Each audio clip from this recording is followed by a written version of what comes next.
Hello, and welcome to a special episode, episode 27 of Uncovering the Corners of the World podcast. I'm your host, Karina Kosmala. Now, this episode is different from my previous ones. We'll still be talking about unique and unheard of attractions around the US and around the world. But on my previous episodes, I'm usually the only voice you'll likely hear in this podcast. And sometimes you might hear the barking dogs down the street. This week, I'd like to introduce you to my friend and fellow podcaster, Collin Sugg, who hosts the podcast History from the Back Pages, which is a podcast that finds and explores the hidden figures in history that we might not have heard about when we were in school.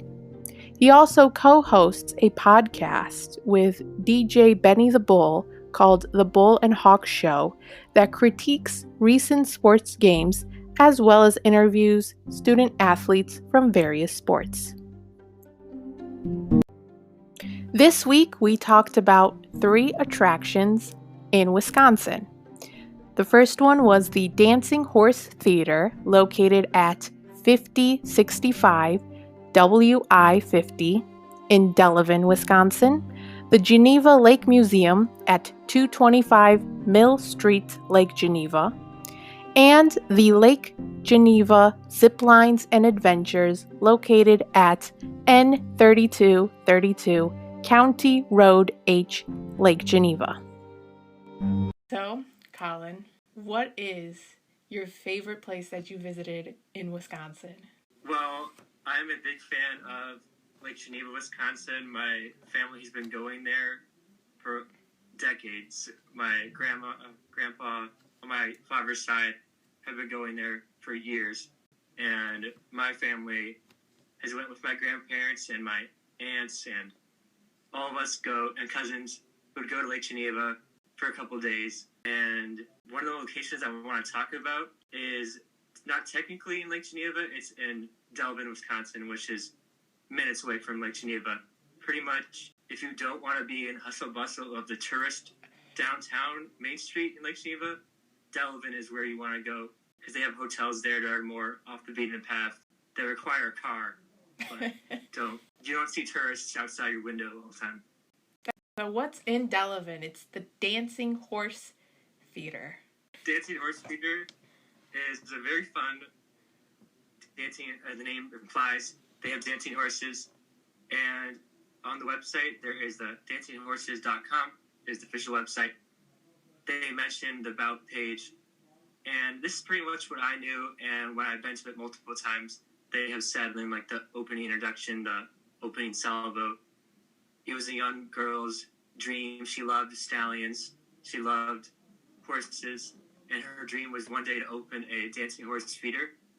And that dream became a reality when the Dancing Horse Feeder was opened. She loves the Arabian stallions, like those beautiful, majestic ones.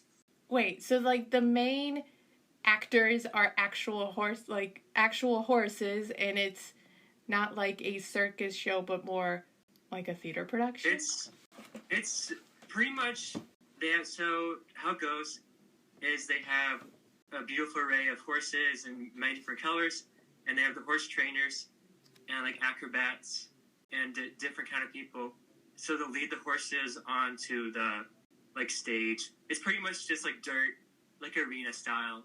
And they'll ride on the horse, or they'll have the horse like go on its hind legs and like put its legs on like a platform. They do tricks with the horses, and it's really fun. When was the last time you saw their shows? 2018? Okay. I looked up their website and they had a show called The Power of a Dream. Is that something that was also in 2018, or is that something completely new? No, that's brand new. And I read a little bit about it in prior prep to this segment, but it looks very interesting. They had a theme when I went in 2018. There was a theme that the woman who was in love with the horses, like the owner, had envisioned, but I don't think it had anything to do with dreams. But I have a funny story, though. My dad, he went one year with like some extended family. I don't think I was there, or I didn't go to the horses that time. And they had updated the show, so it was a different show than he was used to the year prior. And the owner was like in love with water, so they had like water fountains all over, like sprinklers, and they made horrible tinkling sounds. So my dad and like the whole extended family had to go to the bathroom like really bad because like it was like water wouldn't stop. It's like nonstop water. Oh my god. Yikes. Did you ever get to like go behind the scenes and like meet the head trainer? Because I saw that was also an option. It sounded really cool. I met the horses. Really? You've met the horse? Like you can like when the show ends, you can walk to like one of like the gates or like one of the places to sit, and you can like pet the horse and like meet them there. They have a petting zoo, by the way, as well. Yeah, so like the dancing horses is inside in an arena style, and outside they have a petting zoo with like unique exotic animals and the classic ones that the kiddies love, like the goats and those kind of ones, and like the little ponies. But then they had like more exotic ones, like weird birds and like lizards and amphibians, like different animals. Sounds pretty cool. I remember being. I guess probably the next attraction I'll talk about. This one is in Lake Geneva, downtown Main Street, and it's called Main Street, right down the middle of Lake Geneva, and on the right, like right there near the hotels and all the thrift shops, there's a museum, and Lake Geneva Museum, and it's pretty much set up where it wants to show the past of Lake Geneva, the 1930s, the 1920s, when all the bigwigs from Chicago came to Lake Geneva in their huge vacation homes. And that's pretty much how Lake Geneva got started. Many of the biggest people, like the Procter & Gamble, the Wrigleys, the people like that, the J.P. Morgans, the really rich Chicago bigwigs would stay in Lake Geneva over the summer. So there's this one cool exhibit that was there when I went there, 2018, I think, and it's like an old dentist. So like they showed you what you went to the dentist, like the 1940s, that's what it looked like. And I hate the dentist right now. I can't imagine going to the dentist back then, because all the tools were like metal and everything was metal, and it was like didn't look very flattering or appealing to me. It was probably super painful. I doubt they had like all those like numbness, whatever it's called that they give you, so you don't actually feel the pain. I can just picture like the most torturous ways of ripping a tooth out or fixing a tooth. So it's not like your standard museum where you just like walk in and you have exhibits outside, but you're actually walking along Main Street.